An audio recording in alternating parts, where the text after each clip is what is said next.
আপনারা কি জানেন আকাশে ওড়া একটি বিমানের ইঞ্জিন কিভাবে কাজ করে? আসুন আজ সহজ ভাষায় জেনে নেই। বিমানের ইঞ্জিন আসলে একটি বিশাল শক্তিশালী টার্বোফ্যান ইঞ্জিন।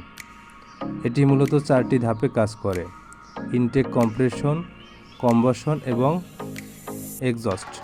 প্রথমে ইঞ্জিন বিশাল ফ্যান দিয়ে প্রচুর বাতাস টেনে নেয়, একে বলা হয় ইনটেক।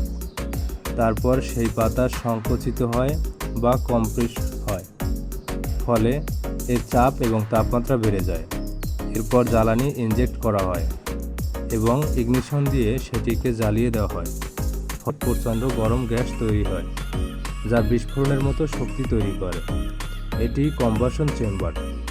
অবশেষে সেই গরম গ্যাস প্রচণ্ড বেগে ইঞ্জিনের পিছনের দিক থেকে বেরিয়ে আসে। এই বিপরীতমুখী শক্তি বিমানকে সামনে ঠেলে দেয়, একে বলা হয় থ্রাস্ট।